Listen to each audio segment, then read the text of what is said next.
إن الحمد لله نحمده ونستعينه ونستغفره ونعوذ بالله من شرور أنفسنا ومن سيئات أعمالنا من يهده الله فلا مضل له ومن يضلله فلا هادي له وأشهد أن لا إله إلا الله وحده لا شريك له وأشهد أن محمدا عبده ورسوله أما بعد فإن خير الحديث كتاب الله وخير الهدي هدي محمد صلى الله عليه وسلم وشر الأمور محدثاتها وكل محدثة بدعة وكل بدعة ضلالة وكل ضلالة في النار فأعوذ بالله السميع العليم من الشيطان الرجيم من همزه ونفثه ونفثه يا أيها الذين آمنوا اتقوا الله حق تقاته ولا تموتن إلا وأنتم مسلمون بسم الله الرحمن الرحيم يا أيها الناس اتقوا ربكم الذي خلقكم من نفس واحدة وخلق منها زوجها وبث منهما رجالا كثيرا ونساء واتقوا الله الذي تساءلون به والأرحام إن الله كان عليكم رقيبا يا أيها الذين آمنوا اتقوا الله وقولوا قولا سديدا يصلح لكم أعمالكم ويغفر لكم ذنوبكم ومن يطع الله ورسوله فقد فاز فوزا عظيما. کچھ دنوں بعد انشاءاللہ ہم لوگ رمضان کے آخری عشرے میں داخل ہوں گے. اللہ تبارک و تعالی ہم تمام کو رمضان المبارک کے آخری عشرے کا استقبال مزید انہماک کے ساتھ کرنے کی توفیق عطا فرمائے. رمضان المبارک کے مہینے میں رمضان کا جو آخری عشرہ ہوتا ہے، جو آخری 10 دن ہوتے ہیں، وہ بڑی اہمیت کے حامل ہوتے ہیں، بڑی فضیلت کے حامل ہوتے ہیں. چوکنا نہیں چاہیے، سستی ہونی نہیں چاہیے، کاہلی آنی نہیں چاہیے، اور کسی بھی طرح سے کوئی ایسا معاملہ صادر نہیں ہونا چاہیے کہ ہم آخری عشرے کی فضیلت سے محروم ہو جائیں. اور یقین مانیے جو آخری عشرے کی فضیلت سے محروم ہو گیا حقیقت میں وہی محروم ہے. رمضان المبارک کے آخری عشرے میں جہاں بہت سارے اعمال کیے جاتے ہیں، ان میں سے ایک عمل صدقہ فطر. صدقہ فطر رمضان المبارک آخری دنوں میں جب عید آنے میں 2-3 دن 4 دن 2-3 دن باقی رہے، اس کے پہلے ہی ادا کرنا چاہیے. یہی بہتر ہے، یہی افضل ہے. صدقہ فطر سن 2 ہجری میں فرض ہوا. فرضیت کی وجہ کیا ہے؟ ایک حدیث سے پتہ چلتا ہے. حدیث وعن ابن عباس رضی اللہ تعالی عنہما قال فرض رسول اللہ صلی اللہ علیہ وسلم زکاة الفطر طہرة للصائم من اللغو والرفث وطعمة للمساکین فمن اداها قبل الصلاة فهي زکاة مقبولة ومن اداها بعد الصلاة فهي صدقة من الصدقات. رواہ ابن ماجہ فی ابواب الزکاة. ابن ماجہ کی حدیث ہے. راوی حدیث حضرت عبداللہ بن عباس رضی اللہ تعالیٰ عنہما ہے. وہ فرماتے ہیں کہ اللہ کے رسول صلی اللہ علیہ وسلم نے صدقہ فطر کو فرض قرار دیا، واجب قرار دیا. وجہ کیا؟ سبب کیا ہے؟ طہرۃ للصائم من اللغو والرفث. صدقہ فطر کو کیوں واجب قرار دیا؟ تاکہ روزے دار کے اندر اگر کوئی غلطیاں ہو جاتی ہیں، خامیاں ہو جاتی ہیں، کمیاں ہو جاتی ہیں، تو یہ صدقہ فطر ان خامیوں کو دور کر دیتا ہے، ان خامیوں کی بھرپائی کر دیتا ہے. دوسرا سبب وَطُعْمَةً لِلْمَسَاکِینَ، جو سال بھر مسکینیت والی زندگی گزارتے ہیں، یتیموں والی زندگی گزارتے ہیں، محتاجی والی زندگی گزارتے ہیں، کم سے کم عید ساروں کے ساتھ ان کی بھی خوشی خوشی گزرے، اسی لیے انہیں دے دینے سے ان کے لیے بھی کھانے پینے کا انتظام ہو جائے گا. 2 اسباب حدیث رسول بدلاتی ہے. صدقہ فطر کب دیں گے تو ادا ہوگا؟ فمن اداها قبل الصلاۃ، عید کی نماز سے پہلے جس نے صدقہ فطر ادا کر دیا فہی زکات مقبولہ، اس کا صدقہ ادا ہو گیا، اس کا فطر ادا ہو گیا. ومن اداها بعد الصلاة فہی صدقۃ من الصدقات، اور جس نے عید کی نماز سے قبل صدقہ فطر کو ادا نہیں کیا تو اس کا صدقہ فطر ادا ہی نہیں ہوا، وہ عام صدقے میں شمار ہوگا. لہذا اسی لیے صدقہ فطر کو اسلام نے مسلمانوں پر فرض کیا ہے. یہاں پر ایک نقطہ یاد رکھیں کہ صدقہ فطر مسکینوں کے لیے کھانے کا ہے، اور عید سے پہلے اسی لیے دیں تاکہ عید میں وہ بھی خوشی خوشی شامل ہو. لہذا صدقہ فطر کو مدارس میں دینا مناسب نہیں ہوگا. اگرچہ کہ ان مدارس میں مساکین بچے پڑھتے ہیں، اگر یہ صدقہ یہ فطرہ پہنچے گا تو عید کے بعد پہنچے گا، کیونکہ رمضان میں مدرسہ بند رہتا ہے، تو آپ کا صدقہ عید کے بعد یوز ہو رہا ہے، جبکہ آپ کا صدقہ فطر عید سے پہلے استعمال ہونا ہے. لہذا ایسے مساکین کو دینا ہے جو عید سے پہلے جہاں پر استعمال ہوتا ہو. اور صدقہ فطر کتنا ادا کرنا ہے اور کس کے لیے؟ تو صدقہ فطر مسلمان کے لیے خاص ہے. عید کی نماز سے پہلے کسی کے یہاں بچہ پیدا ہوا ہے، اس کا بھی صدقہ فطر آپ کو ادا کرنا ہے. اور ایک شخص پر جو ایک سا جو 2.5 کلو ہوتا ہے، دور حاضر کے وزن کے اعتبار سے 2.5 کلو کا اعتبار جو اناج آپ کھاتے ہیں، کھانے کے طور پر جو اناج آپ استعمال کرتے ہیں، چاہے چاول کا معاملہ ہو چاہے روٹی کا معاملہ ہو، اس کا خیال کرتے ہوئے 2.5 کلو آپ ایک آدمی کی جانب سے 2.5 کلو صدقہ فطر نکالیں اور مساکین میں تقسیم کریں. حدیث وعن عبداللہ بن عمر رضی اللہ تعالی عنہما قال فرض رسول اللہ صلی اللہ علیہ وسلم زکاة الفطر صاعا من شعیر او صاعا من تمر علی العبد والحر والذکر والانثى والصغیر والکبیر من المسلمین وامر بها ان تؤدی قبل خروج الناس الى الصلاة. رواہ البخاری فی کتاب الزکاة. بخاری شریف کی حدیث ہے. راوی حدیث حضرت عبداللہ بن عمر رضی اللہ تعالیٰ عنہما، وہ فرماتے ہیں کہ نبی صلی اللہ علیہ وسلم نے صدقہ فطر کو فرض قرار دیا آزاد پر، غلام پر، مرد پر، عورت پر، چھوٹے پر، بڑے پر، شرط یہ ہے کہ وہ مسلمان ہو. وَأَمَرَ أَن تُؤَدِّيَ قَبْلَ خُرُوجِ النَّاسِ إِلَى الصَّلَاةِ، اور یہ بھی حکم دیا کہ عید کی نماز سے پہلے صدقہ فطر کو ادا کر دینا ہے. صدقہ فطر کا یہ مسئلہ رہا. یہاں پر ٹھہر کر کے ایک مسئلہ میرے پاس آیا کہ لوگ ریشم کا جوڑا بنوا رہے ہیں عید میں پہننے کے لیے. مرد حضرات عید میں پہننے کے لیے ریشمی جوڑا بنوا رہے ہیں، اور ہمارے نظر میں ہمارے کئی ایسے ساتھی ہیں جو ریشمی کپڑا خریدے ہوئے ہیں. اس کا کیا معاملہ ہے؟ بہت ہی خطرناک معاملہ ہے.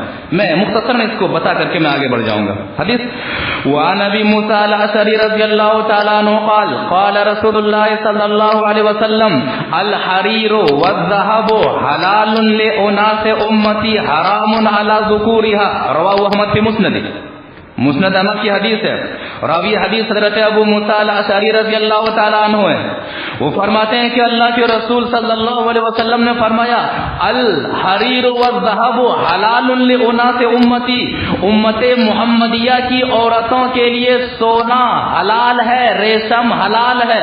وہ حرام علی ذکورها، اور امت محمدیہ کے مردوں پر سونا حرام ہے، ریشم حرام ہے. یہ کوئی چل سکتا ہے یا پھر جائز ہے کا معاملہ نہیں، حرام کا معاملہ ہے. دوسری حدیثوں میں کہ جو ریشم کا کپڑا دنیا میں پہنے گا کل قیامت کے روز اللہ تبارک و تعالی آگ کا توق اس کی گردن میں پہنائے گا. لہذا مردوں کے اوپر ریشمی کپڑا پہننا حرام ہے. رمضان کے آخری عشرے میں ایک معاملہ آتا ہے اعتکاف کا. اعتکاف کا مطلب ہے دنیا وما فیہا سے بے خبر ہو کر کے مسجد میں آ کر کے خیمہ لگا کر کے اللہ کو یاد کرنے کے لیے دنیا وما فیہا سے بے خبر ہو جانا، خوب عبادت کرنا، اللہ تبارک و تعالیٰ کو راضی کرنے کی خوب کوشش کرنا، اور یہ اللہ کے رسول صلی اللہ علیہ وسلم کی سنت ہے۔ حدیث وعن عائشہ رضی اللہ تعالی عنہا زوج النبی صلی اللہ علیہ وسلم ان النبی صلی اللہ علیہ وسلم کان یعتکف العشر الاواخر من رمضان حتى توفاه اللہ ثم اعتکف ازواجه من بعد، رواہ البخاری فی کتاب الاعتکاف۔ بخاری شریف کی حدیث ہے، راویہ حدیث نبی صلی اللہ علیہ وسلم کی بیوی حضرت عائشہ رضی اللہ تعالیٰ عنہ، وہ فرماتی ہیں کہ نبی صلی اللہ علیہ وسلم مرنے تک اعتکاف کرتے رہے رمضان کے آخری 10 دنوں میں، حتی توفاہ اللہ، یہاں تک کہ نبی صلی اللہ علیہ وسلم فوت ہو گئے، نبی صلی اللہ علیہ وسلم کی وفات ہو گئی، تب تک نبی صلی اللہ علیہ وسلم آخری 10 دنوں میں اعتکاف کرتے رہے۔ جب نبی صلی اللہ علیہ وسلم کی وفات ہو گئی، ثم اعتکف ازواجہ من بعد، تو اس کے بعد نبی صلی اللہ علیہ وسلم کی بیویاں اعتکاف کیا کرتی تھیں۔ تو اعتکاف کے لیے مسجد کا ہونا شرط ہے۔ سورہ بقرہ آیت نمبر 187، وَأَنْتُمْ عَاكِفُونَ فِي الْمَسَاجِدِ، اور تم مسجد میں اعتکاف کرنے والے ہو، مرد ہو ان کے لیے بھی مسجد کا ہونا شرط ہے، عورت ہو ان کے لیے بھی مسجد کا ہونا شرط ہے۔ ایسی مسجد جہاں پر عورتوں کے لیے بھی الگ سے انتظام ہے، ان کے ہر چیز سے، ہر اعتبار سے عورتوں کا انتظام ہے، وہاں پر اگر عورتیں کرنا چاہیں تو مسجد میں اعتکاف کریں گی۔ جہاں پر انتظام اس طرح عورتوں کا معاملہ نہیں ہے، وہاں پر عورتیں مسجد میں اعتکاف نہیں کرے گی جہاں پر انتظام نہ ہو، اور گھر میں بھی اعتکاف نہیں کرے گی، کیونکہ گھر میں اعتکاف کرنا نبی صلی اللہ علیہ وسلم سے ثابت نہیں ہے۔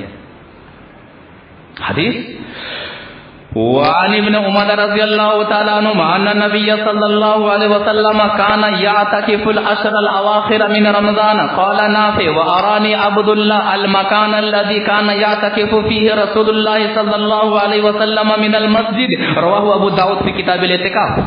ابو داؤد شریف کی حدیث ہے، راوی حدیث حضرت عبداللہ بن عمر رضی اللہ تعالیٰ عنہما، وہ فرماتے ہیں کہ نبی صلی اللہ علیہ وسلم رمضان کے آخری عشرے میں اعتکاف کیا کرتے تھے۔ مشہور تابعی حضرت نافع کہتے ہیں کہ عبداللہ بن عمر رضی اللہ تعالیٰ عنہما نے مجھے مسجد میں وہ جگہ دکھلائی جہاں پر نبی صلی اللہ علیہ وسلم اعتکاف کیا کرتے تھے، لہذا اعتکاف کے لیے مسجد کا ہونا شرط ہے۔ ایسی مسجد جہاں 5 وقت کی نمازیں ہوتی ہوں، جہاں جمعہ کی نمازیں ہوتی ہوں، تاکہ اعتکاف والے کو پریشانی نہ ہو، اعتکاف والے کو شریعت کے مطابق عمل کرنے میں آسانی ہو۔ اعتکاف میں بیٹھنے والا خیمے میں کب داخل ہو تو 20 رمضان کو مغرب سے پہلے اعتکاف میں بیٹھنے والا مسجد میں آ جائے۔ 21ویں رات ہوگی، رات بھر وہ جاگے، عبادت کرے، اور فجر کی نماز پڑھنے کے بعد اپنے اپنے خیمے میں داخل ہو جائے۔ حدیث وعن عائشہ رضی اللہ تعالی عنہ ان النبی صلی اللہ علیہ وسلم کان اذا اراد ان یعتکف صلی الفجر ثم دخل فی معتکفہ، رواہ ترمذی فی ابواب الاعتکاف۔ ترمذی شریف کی حدیث ہے، راویہ حدیث نبی صلی اللہ علیہ وسلم کی بیوی حضرت عائشہ رضی اللہ تعالیٰ عنہ ہے، وہ فرماتی ہیں کہ نبی صلی اللہ علیہ وسلم جب اعتکاف کا ارادہ فرماتے صلی الفجر، فجر کی نماز پڑھتے، ثم دخل فی معتکفہ، اور اپنے خیمے میں اپنے اعتکاف گاہ میں داخل ہو جاتے، لہذا 10 دنوں میں اعتکاف کرتے تھے، تو لہذا جو اعتکاف کرنے والے ہیں میں انہیں یہ مشورہ دوں گا کہ اعتکاف ایک عبادت ہے، احساس اور شعور کے ساتھ اعتکاف بیٹھے۔ اعتکاف میں احساس اور شعور کے ساتھ بیٹھنے کے لیے آئے کہ عبادت کرنا ہے، کیونکہ اعتکاف کے بہت سارے فائدے ہیں، ان فوائد کو لینے کی کوشش کریں۔ اعتکاف میں بیٹھنے کی وجہ سے ایک آدمی کو دل سے، مسجد سے قلبی محبت ہو جاتی ہے۔ جب وہ 10 دن مسجد میں بیٹھتا ہے، مسجد سے اسے اور لوگوں کے مقابلے میں قلبی لگاؤ ہو جاتا ہے، قلبی تعلق ہو جاتا ہے۔ قرآن مجید کی تلاوت کرنے کا بہت ہی زیادہ اسے موقع ملتا ہے، دعائیں مانگنے کا اسے بہت ہی زیادہ موقع ملتا ہے، رونے کا، گڑ گڑانے کا، رب کے سامنے آنسو بہانے کا اسے بہت ہی زیادہ موقع ملتا ہے، نوافل کا اہتمام کرنے کا اسے بہت ہی زیادہ موقع ملتا ہے، اور دیگر اعمال کرنے کا اسے بہت ہی زیادہ موقع ملتا ہے۔ اسی لیے اعتکاف مسجد میں اور دنیا و مافیا سے کٹ کر کے رہنا ہے، لہذا اعتکاف میں آنے والے ایسے اسباب نہ لائیں جو ان چیزوں میں خلل پیدا کر دے۔ موبائل کیا ہوتا ہے؟ آج مارکیٹ میں مارکیٹنگ جتنے اچھے انداز سے نہیں کر سکتے ہیں اتنے اچھے انداز سے گھر میں بیٹھ کر کے اور موبائل کے ذریعے سے آپ مارکیٹنگ کر سکتے ہیں، پوری دنیا کو آپ چلا سکتے ہیں. لہذا ان جیسی چیزوں سے اعتکاف والے دور ہو کر کے آئیں اور خالص اللہ رب العالمین کو راضی کرنے کے لیے 10 دن کا اعتکاف کریں. رمضان کے آخری عشرے میں نبی صلی اللہ علیہ وسلم کمر کو کس لیا کرتے تھے. 20 دن گزر جائیں، 20 دن تو عبادتیں کیا کرتے ہی تھے، لیکن جب آخری اور جب 10 دن بچ جایا کرتے تھے تو نبی صلی اللہ علیہ وسلم 20 دنوں کے مقابلے میں آخری 10 دنوں میں بہت ہی زیادہ چوکس اور چاقو چوبند ہو جایا کرتے تھے. حدیث وعن عائشہ رضی اللہ تعالی عنہا ان النبی صلی اللہ علیہ وسلم اذا دخل العشرہ شد میزارا واحیا لیلا وایقظ اہلا. رواہ البخاری فی کتاب الاعتکاف. بخاری شریف کی حدیث ہے. راویہ حدیث نبی صلی اللہ علیہ وسلم کی بیوی حضرت عائشہ رضی اللہ تعالی عنہا. وہ فرماتی ہیں کہ نبی صلی اللہ علیہ وسلم کا معاملہ کیا ہوتا تھا؟ اذا دخل العشرہ، جب رمضان کا آخری عشرہ داخل ہوتا، شد میزارا، کمر کس لیتے. کیا مطلب؟ گزرے ہوئے 20 دنوں میں جس انداز سے عبادت کیا کرتے تھے اس سے اور زیادہ چاقو چوبند ہو جایا کرتے تھے، اور زیادہ مضبوط ہو جایا کرتے تھے، اور زیادہ پرعزم ہو جایا کرتے تھے. 10 دنوں کا استقبال عبادت کو عبادت سے بھرپور کرنے کے لیے 10 دنوں کا استقبال کیا کرتے تھے. ہمارا بھی معاملہ ایسا ہونا چاہیے کہ ہمارے 20 دن جو گزریں گے شریعت کے مطابق گزریں گے، عبادت کرتے ہوئے گزریں گے انشاءاللہ، لیکن آخری جو 10 دن آئیں گے ان میں ہمیں اور چوکنا ہو جانا ہے عبادت کے لیے، خریداری کے لیے نہیں، مارکیٹنگ کے لیے نہیں، اللہ تعالیٰ کو راضی کرنے کے لیے، اللہ تبارک و تعالیٰ کو منانے کے لیے، اللہ تبارک و تعالیٰ کے یہاں بخشش کروانے کے لیے. نبی صلی اللہ علیہ وسلم کا طریقہ رہا ہے مسلمانوں، صدمی ذرا اگلے پچھلے سارے گناہ معاف. پھر بھی نبی صلی اللہ علیہ وسلم آخری عشرے میں کمر کو کس لیا کرتے تھے عبادت کرنے کے لیے. آخری عشرے میں اپنے حد تک نہیں. واحیا لیلا، رات کے حصے میں، رات کے اکثر حصے میں جاگا کرتے تھے، تقریباً حصے میں جاگا کرتے تھے. وایقظ اہلا، صرف خود نہیں جاگتے تھے، خود کمر نہیں کستے تھے، گھر والوں کو جگاتے تھے. لہذا ہمارا یہ فرض بنتا ہے جو گھر کے ذمہ داران ہیں وہ خود 10 دنوں کا استقبال شریعت کے مطابق کرنے کے لیے ابھی سے پرعزم ہو جائیں، اور ابھی سے گھر میں جو مائیں ہیں، جو بہنیں ہیں، گھر میں جو خواتین حضرات ہیں انہیں چوکنا کریں کہ 10 دن جو آنے والے ہیں انہیں یوں ہی نہیں گزارنا ہے، انہیں سستی میں نہیں گزارنا ہے، انہیں کاہلی میں نہیں گزارنا ہے، بلکہ عبادتوں میں غرق ہو کر کے گزارنا ہے. یہ معاملہ ہونا چاہیے. جس قدر آخری 10 دنوں میں عبادت کرتے تھے کسی اور دنوں میں عبادت نہیں کرتے تھے. حدیث وعن عائشہ رضی اللہ تعالی عنہا ان النبی صلی اللہ علیہ وسلم کان یجتہد فی العشر الاواخر من رمضان ما لا یجتہد فی غیرہ. رواہ ابن ماجہ فی ابواب الصوم. ابن ماجہ کی حدیث ہے. راویہ حدیث نبی صلی اللہ علیہ وسلم کی بیوی حضرت عائشہ رضی اللہ تعالیٰ عنہ. وہ فرماتی ہیں کہ نبی صلی اللہ علیہ وسلم رمضان کے آخری عشرے میں عبادت کرنے کے لیے جس طرح سے کوششیں کیا کرتے تھے اور دنوں میں اتنی کوششیں نہیں کیا کرتے تھے. کس قدر اہم معاملہ ہے رمضان کا آخری عشرہ، کس قدر اہم معاملہ ہے رمضان کا آخری عشرہ. اور رمضان کا آخری عشرہ کیوں نہ اہم معاملہ ہو، اس آخری عشرے میں ایک رات ایسی ہے جو 1000 مہینوں سے بہتر ہے. جنہوں نے اس کو پا لیا اس نے گویا تقریباً 83 سال 4 مہینے کی عبادت کر لیا.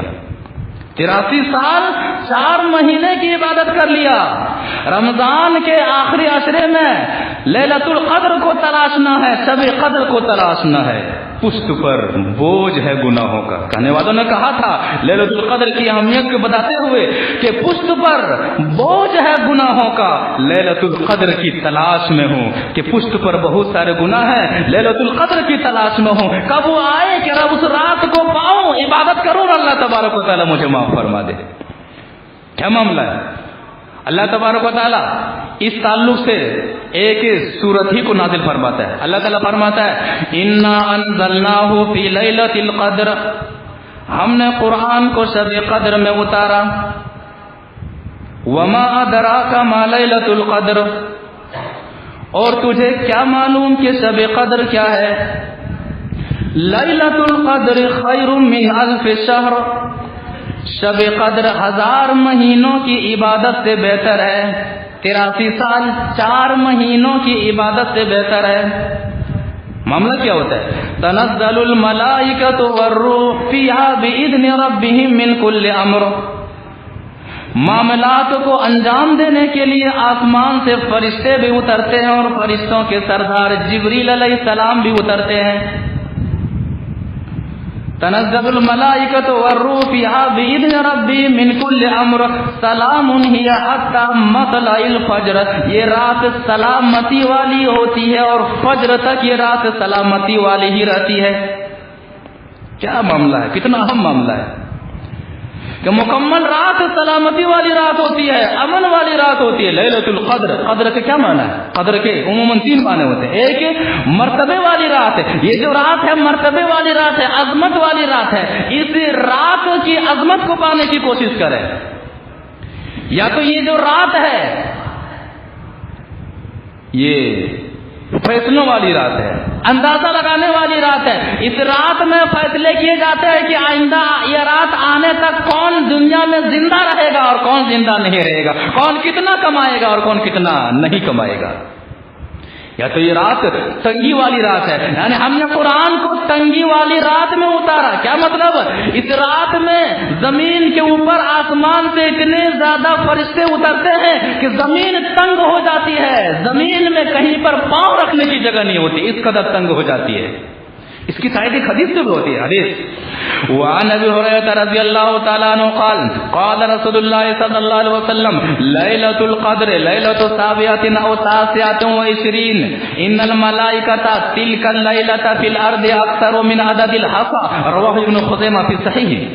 ابن خزیمہ کی حدیث ہے، راوی حدیث حضرت ابو ہریرہ رضی اللہ تعالی عنہ، وہ فرماتے ہیں کہ اللہ کے رسول صلی اللہ علیہ وسلم نے فرمایا شب قدر یا تو 87ویں رات ہے یا تو 29ویں رات ہے۔ آگے کی تفصیل آئے گی انشاءاللہ۔ اس کے بعد سے نبی صلی اللہ علیہ وسلم فرماتے ہیں ان الملائکۃ تلک اللیلۃ فی الارض اکثر من عدد الحصى، شب قدر، قدر والی جو رات ہوتی ہے، آسمان سے جو فرشتے اترتے ہیں تو زمین کے اوپر جتنی کنکریاں ہوتی ہیں، زمین کے اوپر پڑی ہوئی کنکریوں سے زیادہ تعداد میں آسمان سے فرشتے اترتے ہیں۔ اس رات کی اہمیت کو جانیے، سستی نہ کیجیے، کاہلی مت کیجیے، ایسا نہ ہو کہ یہ فضیلت والی رات ہم سے چھوٹ جائے۔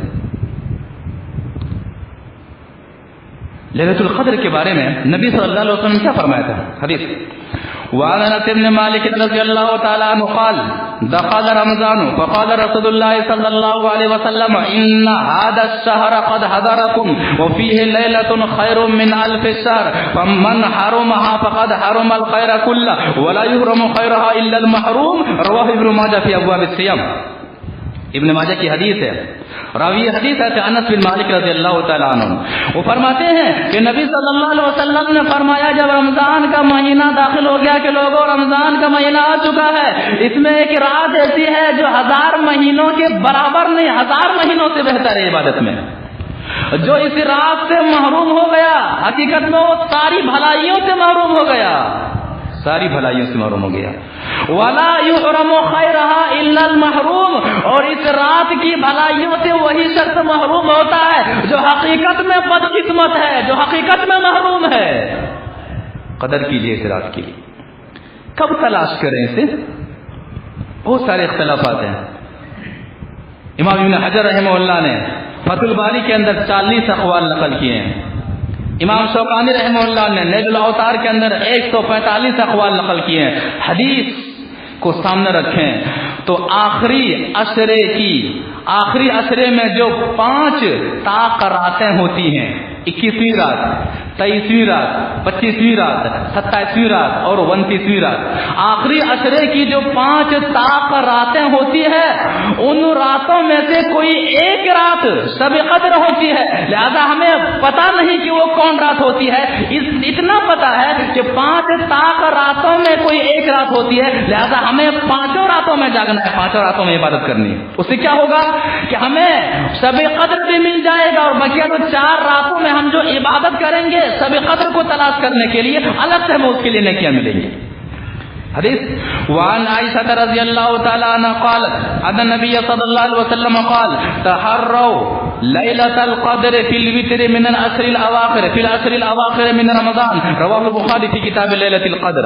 بخاری شریف کی حدیث ہے. راوی حدیث نبی صلی اللہ علیہ وسلم کی پیاری بیوی حضرت عائشہ رضی اللہ تعالی عنہ. وہ فرماتی ہیں کہ نبی صلی اللہ علیہ وسلم نے فرمایا تحروا ليلة القدر في العشر في الوتر في العشر الاواخر من رمضان کہ لوگوں رمضان کے آخری عشرے کی طاق راتوں میں شب قدر کو تلاش کرو. یعنی رمضان کی آخری عشرے کی طاق راتوں میں یعنی 21ویں رات میں شب قدر کو تلاش کرو, 23ویں رات میں شب قدر کو تلاش کرو, 25ویں رات میں شب قدر کو تلاش کرو, 27ویں رات میں شب قدر کو تلاش کرو اور 29ویں میں شب قدر کو تلاش کرو. حدیث واضح کرتی ہے کہ یہ شب قدر کو ہمیں تلاشنا ہے رمضان کے آخری عشرے کی آخری 5 طاق راتوں میں. کیا کہیں؟ حضرت عائشہ رضی اللہ تعالیٰ عنہ نے سوال کیا کیا کہوں ان اوقات میں تلاشنے کے لیے سب سے زیادہ میں کیا پڑھوں؟ بڑی پیاری دعا بتلاتے ہیں. ہر شخص کو ہم میں سے ہر شخص کو اور عبادتوں کے ساتھ سب سے زیادہ فوکس اس دعا پر ہونی چاہیے. حدیث وعن عائشہ رضی اللہ تعالی عنہ قالت قلت یا رسول اللہ ارأيت ان وافقت ما اقول فيها قال تقولين اللهم انك عفو تحب العفو فاعف عني. رواه ابن ماجہ في ابواب الدعاء. ابن ماجہ کی حدیث ہے. راوی حدیث نبی صلی اللہ علیہ وسلم کی پیاری بیوی حضرت عائشہ رضی اللہ تعالی عنہ. وہ فرماتی ہیں کہ اے نبی صلی اللہ علیہ وسلم اگر میں پالوں, اگر ان راتوں کو میں پالوں تو شب قدر کو, قدر والی رات کو تلاشنے کے لیے میں سب سے زیادہ کیا کہوں, میں کس چیز کا اہتمام کروں؟ جواب ملتا ہے کہ عائشہ کہو اللہم انک عفو تحب العفو فاعف عنی. بڑی پیاری دعا ہے, الفاظ پر غور کیجیے. اس دعا کی جامعیت پر غور کیجئے. مختصر دعا ہے لیکن ایک سمندر اس دعا کے اندر ہے. اس دعا نے گویا سمندر کو کوزے میں بند کر دیا ہے. کیوں؟ شب قدر کو تلاشنے کا مقصد اس دعا کے اندر موجود ہے. قرآن کی تلاوت کرنے کا مقصد اس دعا کے اندر موجود ہے. روزہ رکھنے کا مقصد اس دعا کے اندر موجود ہے. دعا کرنے کا مقصد اس دعا کے اندر موجود ہے. صدقہ کرنے کا مقصد اس دعا کے اندر موجود ہے. زکات دینے کا مقصد اس دعا کے اندر موجود ہے. نیکیاں کرنے کا مقصد اس دعا کے اندر موجود ہے. مختصر دعا ہے لیکن ایک سمندر اس دعا کے اندر ہے. اللہم انک عفو, اے اللہ تو معاف کرنے والا ہے. آدمی کیوں عبادت کرتا ہے؟ رب معاف کر دے. اللہم انک عفو, اے اللہ تم معاف کرنے والا ہے اور تو صرف معاف کرنے والا نہیں ہے, تحب العفو, معاف کرنے کو پسند کرتا ہے. جب بندہ زمین و آسمان بھر کر کے گناہ کر کے تجھ سے معافی مانگتا ہے تو معاف کر دیتا ہے, معاف کرنے کو پسند کرتا ہے. فاعف عنی, اے اللہ مجھے معاف کر دے. اے اللہ تو معاف کرنے والا ہے, معاف کرنے کو پسند کرتا ہے. اے اللہ تو مجھے معاف کر دے. کس سے معافی؟ اے اللہ میدان محشر کی گرمی سے ہمیں بچا لے. اے اللہ مرنے کے بعد ہمارے مراحل کو آسان فرما دے. یہ سارے احساسات اس دعا کے اندر ہونی چاہیے, ہمارے اندر ہونی چاہیے. اور مانگے کہ پروردگارا تو معاف کرنے والا ہے, معاف کرنے کو پسند کرتا ہے, تو مجھے معاف کر دے, تو میری خطاؤں کو معاف کر دے, تو میرے گناہوں کو معاف کر دے تاکہ میں جہنم سے بچ جاؤں. وہ صحابہ کرام تھے اسی چیز کی معافی کے لیے کہ جنت میں چلا جاؤں, جہنم سے بچ جاؤں. حضرت عبداللہ بن مسعود رضی اللہ تعالیٰ عنہ کے بارے میں آتا ہے. حضرت سعید بن اخرم رحمہ اللہ فرماتے ہیں کنت امشی مع عبداللہ بن مسعود. ایک موقع پر میں نبی صلی اللہ علیہ وسلم کے صحابی عبداللہ بن مسعود رضی اللہ تعالیٰ عنہ کے ساتھ چل رہا تھا. وہ کیسے صحابہ کرام تھے, کس قدر معاف کروانے کی فکر میں رہنے والے تھے, کس قدر جہنم سے بچنے کی فکر میں لگے رہنے والے تھے. کہتے میں عبداللہ بن مسعود رضی اللہ تعالیٰ عنہ کے ساتھ چل رہا تھا. فمر بالحدادین, لوہار کے پاس سے ہم دونوں کا گزر ہوتا ہے, لوہار کے پاس سے ہم دونوں کا گزر ہوتا ہے. وقد اخرجوا حدیدا من النار, اور لوہار نے لوہے کو آگ آگ میں ڈالا ہوا ہے اور جب آگ سے نکالتا ہے تو لوہا بالکل لال نظر آتا ہے. فجعل ينظر الیہ ویبکی. تابعی کہتے ہیں کہ میں نے عبداللہ بن مسعود رضی اللہ تعالیٰ عنہ کو دیکھا کہ لال لوہے کو دیکھ رہے ہیں اور زار و قطار رو رہے ہیں. لال لوہے کو دیکھ رہے ہیں اور زار و قطار رو رہے ہیں. کیوں؟ دنیا کی آگ کا یہ حال ہے کہ یہ لوہا کو یہ آگ لال کر دے رہی ہے. جہنم کی آگ کا کیا معاملہ ہوگا, وہاں کی آگ کا کیا محشر ہوگا. عبداللہ بن مسعود رضی اللہ تعالیٰ عنہ کو دنیا کی آگ کی تپش دیکھ کر کے جہنم کی آگ کی تپش یاد آ جاتی ہے. دنیا کی آگ کی گرمی دیکھ کر کے جہنم کی آگ کی گرمی یاد آ جاتی ہے. کہتے میں نے دیکھا صحابی رسول رضی اللہ تعالیٰ عنہ کھڑے ہیں, چل نہیں رہے ہیں اور اس لال لوہے کو دیکھ کر کے زار و قطار رو رہے ہیں. اللہم انک عفو تحب العفو فاعف عنی. مسلمانوں, یہ احساس لے کر کے ہم سب قدر میں جاگے اور دعا کریں کہ اللہ تو معاف کرنے والا ہے, میں گنہگار ہوں. تو معاف کرنے کو پسند کرتا ہے, میں گنہگار ہوں. اگر تو نہیں بخشا تو کون ہے دنیا میں جو ہمیں بخشے گا. یہ معاملہ ہونا چاہیے, یہ احساس ہونا چاہیے. لہذا رمضان کا آخری عشرہ ہر اعتبار سے ہمارے لیے بڑی اہمیت کا حامل ہے, ہمیں چوکنا نہیں ہے. لہذا اس دعا کو ہم اس احساس کے ساتھ پڑھیں کہ دنیا سے جب چلاؤ کا وقت ہو, مرنے کے بعد کہیں کہ جلدی ہمیں قبر کی طرف لے چلو. اور لہلانے والوں اور کفنانے والوں, نہلانے میں دیری کیوں ہو رہی ہے, کفنانے میں دیری کیوں ہو رہی ہے, کسی کا انتظار کیوں ہو رہا ہے, ہمیں جلدی قبر کی طرف لے چلو. ہم اس دعا کے ذریعے سے اپنے آپ کو اس قابل بنائیں کہ ہماری موت ہو تو ہماری روح یہ کہے کہ ہمیں قبر کی طرف لے چلو, یہ نہ کہے کہ ہائے کہاں لے جا رہے ہو. حدیث وعن ابي سعيد الخدري رضي الله تعالى عنه قال رسول الله صلى الله عليه وسلم اذا وضعت الجنازه فاحتملها الرجال على اعناقهم فان كانت صالحه قالت قدموني قدموني وان كانت غير صالحه قالت يا ويلها اين تذهبون بها يسمع صوتها كل شيء الا الانسان ولو سمعها الانسان للصيق. رواه البخاري في كتاب الجنائز. بخاری شریف کی حدیث ہے. راوی حدیث ہے ابو سعید الخدری رضی اللہ تعالیٰ عنہ ہے. وہ فرماتے ہیں, کیا فرماتے ہیں اس پیرائی میں کہ ہمیں رمضان کے آخری عشرے کا اہتمام کرنا ہے اور شب قدر کو تلاشنے میں منہمک ہونا ہے, اس قابل بنانا ہے کہ ہمارا حال انشاءاللہ اس طرح ہوگا.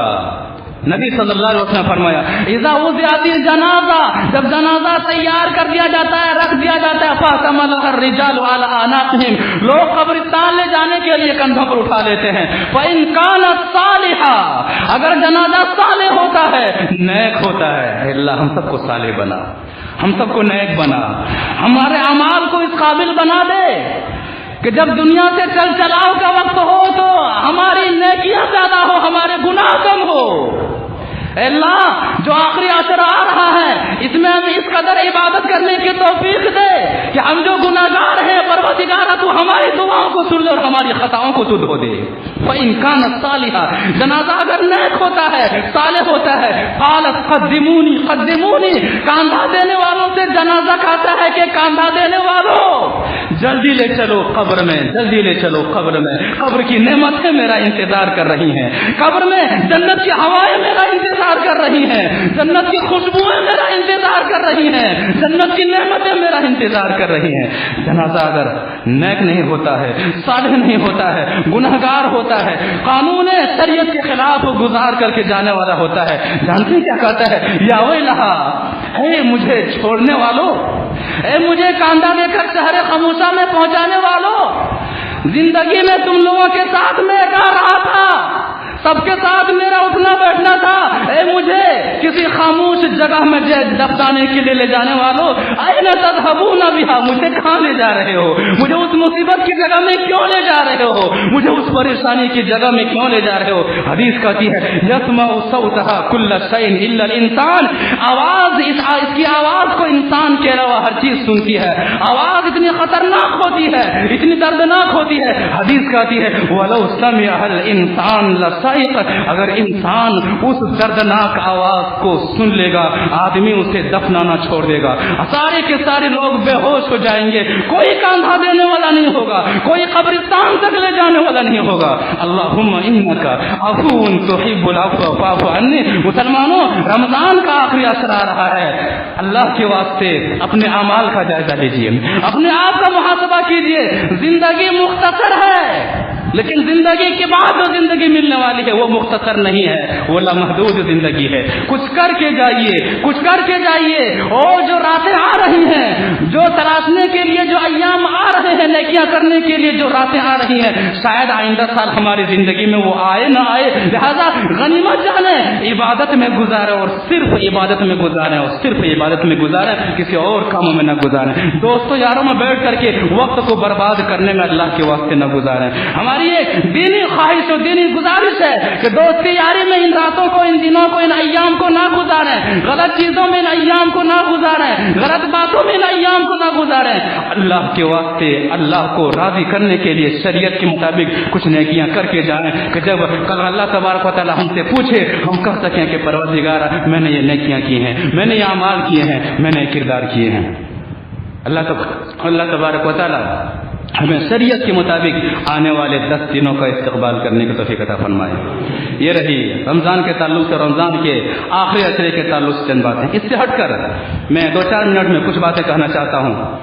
یہ لوک سبھا کا الیکشن ہوا 2019 کا، ہم سب جانتے ہیں، حالیہ سرکار کی جیت ہوئی ہے۔ مسلمانوں کو پریشان نہیں ہونے چاہیے۔ یاد رکھیے گا، کسی کی جیت سے ہماری حالت نہیں بدل سکتی ہے اور کسی کی ہار سے ہماری حالت نہیں بدل سکتی ہے۔ مسلمانوں، ہماری حالت تب بدلے گی جب ہم بدلیں گے۔ بادشاہت اللہ کے ہاتھ میں، جسے چاہتا ہے دیتا ہے۔ اللہ تبارک و تعالیٰ سورہ اعراف آیت نمبر 128 میں فرماتا ہے ان الارض للہ، زمین اللہ کی ہے، یورثها من یشاء من عبادی، اپنے بندوں میں جسے چاہتا ہے زمین کا بادشاہ بنا دیتا ہے، والعاقبۃ للمتقین، لیکن اچھا انجام تقوی والوں کا ہوگا کل قیامت کے روز۔ مسلمانوں نے ہندوستان کے اندر تقریباً 800 سال حکومت کی، اس کے بعد سے اللہ تبارک و تعالیٰ نے انگریزوں کو حکومت کرنے کا موقع دیا، اس کے بعد اللہ تبارک و تعالیٰ نے ایک اور پارٹی کو حکومت کرنے کا موقع دیا، اس کے بعد اللہ تبارک و تعالیٰ نے ایک اور پارٹی کو حکومت کرنے کا موقع دیا۔ یہ حکومت بادشاہت اللہ کے ہاتھ میں، جسے چاہتا ہے اللہ تبارک و تعالیٰ بادشاہت عطا فرماتا ہے۔ ممکن ہے کہ جسے ہم برا سمجھیں وہ ہمارے حق میں اچھا ہو۔ قرآن سورہ بقرہ آیت نمبر 216 میں اللہ تعالیٰ فرماتا ہے وَعَسَىٰ أَن تَكْرَهُوا شَيْئًا وَهُوَ خَيْرٌ لَكُمْ، ممکن ہے تم جسے برا سمجھ رہے ہو وہ تمہارے حق میں اچھا ہو۔ وَعَسَىٰ أَن تُحِبُّوا شَيْئًا وَهُوَ شَرٌّ لَكُمْ، اور ممکن ہے تم جسے اچھا سمجھ رہے ہو تمہارے لیے برا ہو۔ وَاللَّهُ يَعْلَمُ وَأَنتُمْ لَا تَعْلَمُونَ، اللہ جانتا ہے تم نہیں جانتے ہو، اللہ جانتا ہے تم نہیں جانتے ہو، لہذا ممکن ہے ہمارے حق میں اچھا ہو اور ہم اسے برا سمجھیں، اللہ کے حوالے کر دیں۔ ہم کیا کریں؟ توحید کو مضبوط کریں، نبیوں والا کام کریں، شریعت کے دامن کو مضبوطی کے ساتھ تھامیں۔ ہمارا جو کام ہے وہ ہم کریں، شریعت کے مطابق ہم عمل کریں، قرآن و حدیث کے دائرے میں ہم رہیں، اپنے گھر والوں کو رکھیں، تو انشاءاللہ جیت ہماری جیت، اور انشاءاللہ امن اور قرآن و حدیث کے مطابق جو قرآن نے وعدہ کیا ہے وہ وعدہ ہمارے حق میں ہوگا۔ مدعی لاکھ برا چاہے تو کیا ہوتا ہے؟ وہی ہوتا ہے جو منظور خدا ہوتا ہے۔ نور حق شمع ہلائی کو بجھا سکتا ہے کون؟ جس کا حامی ہو خدا، اس کو مٹا سکتا ہے کون؟ لہذا یہ سرکاریں یہ آنی ہے، یہ جانی ہے، جو آج صاحب مسند ہیں کل نہیں ہوں گے، جو آج صاحب مسند ہیں کل نہیں ہوں گے، کرایہ دار ہیں، ذاتی مکان تھوڑی ہے۔ یاد رکھیے گا، عزت و ذلت کا مالک اللہ کے ہاتھ میں۔ اللہ تبارک و تعالیٰ سورہ آل عمران آیت نمبر 26 میں فرماتا ہے قُلِ اللَّهُمَّ مَالِكَ الْمُلْكِ تُؤْتِي الْمُلْكَ مَن تَشَاءُ وَتَنزِعُ الْمُلْكَ مِمَّن تَشَاءُ، آپ کہہ دیجئے اے اللہ اے بادشاہوں کے بادشاہ، تو جسے چاہتا ہے بادشاہت عطا کرتا ہے، تو جسے چاہتا ہے بادشاہت کو چھین لیتا ہے، وَتُعِزُّ مَن تَشَاءُ وَتُذِلُّ مَن تَشَاءُ، تو جسے چاہتا ہے عزت دیتا ہے، تو جسے چاہتا ہے ذلیل کر دیتا ہے۔ بِيَدِكَ الْخَيْرُ، بھلائی تیرے ہاتھ میں ہے، إِنَّكَ عَلَى كُلِّ شَيْءٍ قَدِيرٌ، بے شک تو ہر چیز پر قادر ہے۔ ہم نے دیکھا ہے کہ جن کے باپ دادوں نے دلی کی جامع مسجد تعمیر کی، قطب مینار کو بنایا، تاج محل کو بنایا، لال قلعہ کو بنایا، ان کے خاندان والے بنگال کی کلکتہ کی گلیوں میں یا تو آج بھیک مانگتے ہوئے نظر آتے ہیں یا تو چائے بیچتے ہوئے نظر آتے ہیں. میرا رب وہ ہے, میرا اللہ وہ ہے جو کسی کو چائے بیچنے پر مجبور کر دیتا ہے اور کسی چائے والوں کے ہاتھ میں ملک کو دے دیتا ہے, بادشاہت کو دے دیتا ہے. لہذا عزت اس کے ہاتھ میں ہے اور ذلت اس کے ہاتھ میں. ہمیں کرنا کیا ہے؟ ہمیں دیکھنا ہے, ہمیں بدلنا ہے, ہمارے اندر تبدیلی لانی ہے. اللہ تبارک و تعالیٰ سورہ شورى آیت نمبر 30 میں فرماتا ہے وما اصابکم من مصیبت فبما کسبت ایدیکم, کہ تمہاری زندگی میں جو پریشانیاں آتی ہیں تمہارے ہاتھوں کی کمائی ہے, تمہارے ہاتھوں کی کمائی ہے. ہمیں اپنے اعمال کی اصلاح کرنی ہے, ہمیں اپنے کردار کی اصلاح کرنی ہے, ہمیں اپنا عقیدہ مضبوط کرنا ہے. اگر رب چاہے ہمیں رکھنے کے لیے تو ساری دنیا مل کر کے ہمیں چکنا چاہے ہمیں چک نہیں سکتی ہے, اور اگر رب ہمیں ذلیل کرنا چاہے ساری دنیا مل کر کے ہمیں عزت دینا چاہے تو ہمیں عزت نہیں دے سکتی ہے. کیوں؟ اللہ تبارک و تعالیٰ کا وعدہ ہے کہ ہم اپنے عقیدے کو مضبوط کریں, اپنے اعمال کو مضبوط کریں, انشاءاللہ سربلندی اللہ تبارک و تعالیٰ ہمیں عطا فرمائے گا. اللہ تبارک و تعالیٰ سورہ آل عمران آیت نمبر 39 میں فرماتا ہے وَلَا تَهِنُوا وَلَا تَحْزَنُوا وَأَنْتُمُ الْأَعْلَوْنَ إِن كُنتُم مُؤْمِنِينَ. سستی نہ کرو, غمگین نہ ہو, اگر ایمان والے ہو تو سربلندی تمہارے ہاتھ میں ہے, تم ہی سربلند رہو گے. لہذا آج یہ رمضان کا مہینہ ہے اور اسلام امن کا پیغمبر ہے, اسلام امن کا پیغام دیتا ہے, امن کی بقا کے لیے اسلام کوشش کرتا ہے. ایک مسلمان امین ہوتا ہے, لہذا ہمیں گھبرانے کی ضرورت نہیں ہے, ہمیں امین بننا ہے. اور آج ہندوستان کو بھی امن کی ضرورت ہے, امن و شانتی کی ضرورت ہے. دعا کرتے ہیں کہ اللہ تبارک و تعالیٰ ہم ہندوستان میں ہر طرح کے شر اور فساد کرنے والوں کو اللہ تبارک و تعالیٰ شریر اور فسادیوں سے ہمیں بچائے. ہم ہندوستانیوں کو امن اور آستی کے ساتھ زندگی گزارنے کی توفیق عطا فرمائے. ہر مذہب والوں کو ہر اپنے اپنے مذہب کے مطابق زندگی گزارنے کی توفیق عطا فرمائے. پروردگارہ رمضان مبارک کی برکتوں سے ہمیں تو مالا مال فرمائے. پروردگارہ جو ہم نے عبادتیں کی ہیں ان عبادتوں کو تو قبول فرما. پروردگارہ ہماری تراویح کو تو قبول فرما, ہمارے قرآن کی تلاوت کو تو قبول فرما, ہمارے زکوٰۃ و صدقات کو تو قبول فرما. اور آنے والے جو ایام ہیں جن میں شب قدر کو تلاشنا ہے, پروردگار آنے والے ایام آخری 10 دنوں کا استقبال ہمیں پوری چستی کے ساتھ اور مکمل خلوص اور اللہ کو راضی کرنے کی نیت کے ساتھ استقبال کرنے کی توفیق عطا فرما. آمین یا رب العالمین. بارک اللہ لنا ولکم فی القرآن العظیم ونفعنا وإیاکم بالآیات والذکر الحکیم انہ تعالی جواد کریم ملک بر رؤوف رحیم.